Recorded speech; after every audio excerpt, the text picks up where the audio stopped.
Hello students, आज हम करने वाले हमारे नेक्स्ट क्वेश्चन पेपर को ह्यूमन रिसोर्स मैनेजमेंट का है। और इस क्वेश्चन पेपर की हेल्प से आपको ये पता चल जाएगा कि आपके जो सिलेबस है 8 चैप्टर हैं। ह्यूमन रिसोर्स क्या होता है, इंट्रोडक्शन है, प्लानिंग है, जॉब एनालिसिस है, रिक्रूटमेंट सिलेक्शन है, ट्रेनिंग है, मोबिलिटी वाला है, प्रमोशन ट्रांसफ़र एंड डिमोशन वाला है, परफॉर्मेंस अप्रेजल का है। ठीक है, इन चैप्टर्स में से कौन से क्वेश्चंस और कौन सा चैप्टर इंपॉर्टेंट है। देखो नॉर्मल सी बात है, 8 चैप्टर हैं तो 8 के 8 चैप्टर इंपॉर्टेंट है, क्योंकि आपके पास 9 क्वेश्चंस आने वाले हैं। तो कहीं ना कहीं एक चैप्टर या फिर 1 से 2 चैप्टर आपके बहुत ज़्यादा इंपॉर्टेंट है। वैसे सारे इंपॉर्टेंट है, बट 1-2 चैप्टर बहुत ज़्यादा इंपॉर्टेंट है, क्योंकि 1-2 चैप्टर में से 2 या 3 क्वेश्चन आपको देखने को मिलेंगे, क्योंकि सिलेबस बहुत कंसाइड है। ठीक है, और जितना भी आपको मैंने करवाया है, अगर आपने उतना भी किया है ना, क्योंकि मैंने 6 से 7 चैप्टर तक किया है, 6 चैप्टर किए हमने। ठीक है, ट्रेनिंग और परफॉर्मेंस अप्रेजल वाला रहता है। अदरवाइज़ हमारे बाकी चैप्टर हो चुके हैं। देखते हैं कि कितना हमारा सिलेबस में से अगर क्वेश्चंस आए हुए हैं तो देखो कैसे आए हुए हैं। तो देखो सबसे पहले सब्जेक्ट कोड देखो। इससे पहले जो प्रीवियस ईयर के जो क्वेश्चंस पेपर है ह्यूमन रिसोर्स मैनेजमेंट के 2022 के, 21 के, 20 के, आप उनको भी देख के जाना, क्योंकि आपको थोड़ा एस्टिमेट हो जाएगा कि कौन से चैप्टर में से किस तरीके से क्वेश्चन बनकर आ रहे हैं। मैं हर वीडियो के अंदर बता रही हूँ, क्योंकि आपको फिर पता लग जाएगा। नॉर्मल सी बात है, आप फोरकास्टिंग अच्छे से कर सकते हैं। तो देखो यहाँ पे सबसे पहले यही सेम इंस्ट्रक्शन दी हुई है। 3 घंटे का पेपर है, मैक्सिमम आपको 80 नंबर का पेपर कंप्लीट करना है और 5 क्वेश्चन करने हैं। पहला क्वेश्चन आपका क्या है, कंपलसरी है। देखो फर्स्ट क्वेश्चन में सबसे पहला क्या है, explain the objective of the human resource management. Human resource management के ऑब्जेक्टिव क्या है, ये आपका पहले चैप्टर में से ही आ चुका है।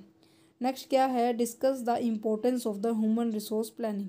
ये जो क्वेश्चन है ना, आपके मई 2023 का पेपर है ये। ठीक है, और ये जो पेपर आया हुआ है, इससे आप एस्टिमेट सभी यूनिवर्सिटी के, DU के, MDU के, GJU के, KU के, ठीक है, CRSU डी और आपके CDLU, CBLU, IGU, IGNOU university, ठीक है, P यूनिवर्सिटी, C यूनिवर्सिटी, जितने भी उत्तर प्रदेश के, महाराष्ट्र के, मतलब क्योंकि अब इस चैनल पर बहुत सारे बच्चे हमारे साथ जुड़ चुके हैं। ठीक है, तो सभी यूनिवर्सिटी के लिए कॉमन रहेगा, क्योंकि नॉर्मल सी बात है, सिलेबस आपका सबका सेम है। तो आपको क्वेश्चंस का टफनेस एंड पैटर्न पता चल जाएगा किस तरीके से क्वेश्चन बन कर आ रहे हैं। तो सेकंड क्वेश्चन देखो, discuss the importance of the human resource planning. Planning वाला चैप्टर है, सेकंड चैप्टर है, ये हमने ऑलरेडी किया हुआ है कि इंपॉर्टेंस क्या है ह्यूमन रिसोर्स प्लानिंग को।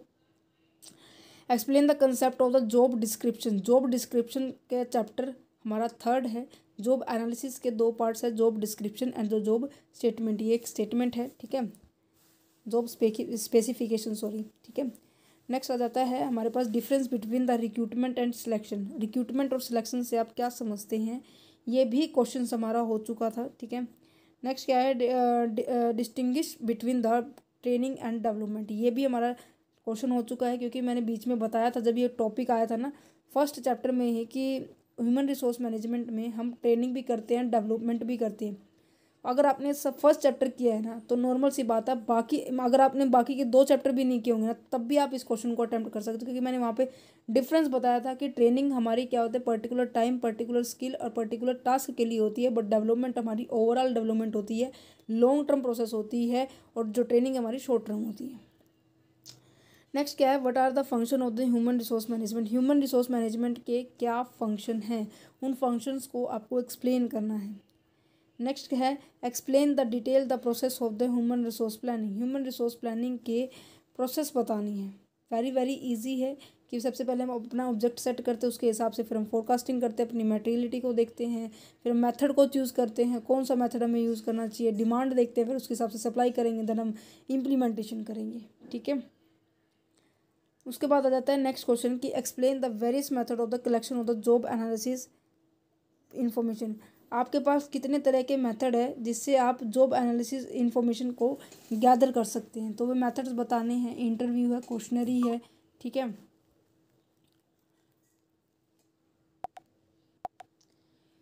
ठीक है, ये सभी जो मेथड्स हैं जितने मैंने आपको करवाए थे वो आपको यहाँ पर एक्सप्लेन करने हैं। नेक्स्ट आ जाता है, what are the internal and external method of the recruitment, ये भी आपका रिक्रूटमेंट वाले चैप्टर 4 में है कि मेथड आपके थे इंटरनल वे से आप अपने एम्प्लॉयज़ को रिक्रूट कर सकते हो या फिर आप एक्सटर्नल रिक्रूट कर सकते हो। जब मैंने चैप्टर करवाया था तो ये बताया था कि ये जो मेथड है बहुत ज़्यादा इंपॉर्टेंट है और सिलेक्शन की प्रोसेस आती है एग्ज़ाम के अंदर। तो अभी तक जो हमने 5 क्वेश्चन कर रहे हैं ना, तो अभी तक हमने ये सारा सिलेबस किया हुआ है। अगर आपने वो सिलेबस देखा हो जितना मैंने करवाया था विद नोट्स आपको अवेलेबल करवाया था, तो आराम से बात है कि आपने 80 नंबर का पेपर कंप्लीट कर लिया। नेक्स्ट आ जाता है कि discuss the merit and D merit of on the job training method. जब ऑन द जॉब ट्रेनिंग करते हैं तो उसके मेथड जो है आपका ऑन द जॉब ट्रेनिंग, जैसे कि हमारा कोचिंग हो गया, ठीक है, इन सभी की मेरिट्स बताने हैं, डीमेरिट्स बताने, काफ़ी सारे मेथड है ट्रेनिंग के ऑन द जॉब के। नेक्स्ट आता है discuss the 4 method of the performance appraisal. Performance appraisal के 4 मेथड बताने हैं। अब देखो आपके पास मॉडर्न भी है और ट्रेडिशनल भी है। रैंकिंग के साथ भी आप कर सकते हो, फील्ड रिव्यू के साथ भी कर सकते हो, ग्राफिकल चॉइस डिस्ट्रीब्यूशन के साथ भी कर सकते हो, ठीक है, ग्राफिकल रिप्रेजेंटेशन के साथ भी कर सकते हो, एमबीओ के साथ भी कर सकते हैं, मैनेजमेंट बाय ऑब्जेक्टिव, ठीक है, और आपके जो कॉस्ट बेस्ड मेथड के, मतलब काफ़ी सारे मेथड है ट्रेडिशनल प्लस में मॉडर्न। नेक्स्ट आता है distinguish between the placement and induction. Placement और इंडक्शन के बीच में क्या डिफरेंस है, ये क्वेश्चन भी हमने किया हुआ है क्योंकि ये चैप्टर ऑलरेडी हो चुका है हमारा। क्या कह रहा है, who is responsible for the induction of the employ in the organisation and why. कौन एम्प्लॉय को जब इंट्रोड्यूस करवाता है, कौन उसके लिए रिस्पॉन्सिबल होता है और क्यों रिस्पॉन्सिबल होता है, क्योंकि हर एक एम्प्लॉय को फेमिलराइज करवाना जरूरी होता है कि आपके ऑर्गेनाइजेशन में चल क्या रहा है, क्या प्रोसेस है, क्या इन्वायरमेंट है, उन सभी चीज़ों को मतलब बताना एक एम्प्लॉय को कि हमारी ऑर्गेनाइजेशन इन सभी पैटर्न को फॉलो कर रही है। नेक्स्ट आ जाता है कि detail the process of the selection in the corporate sector. Very very important, मैंने बताया था कि सिलेक्शन की प्रोसेस आती है, रिक्रूटमेंट के मेथड आते हैं। तो मैं बता रही हूँ same same question as it is उठकर आए हुए हैं प्रीवियस ईयर्स के।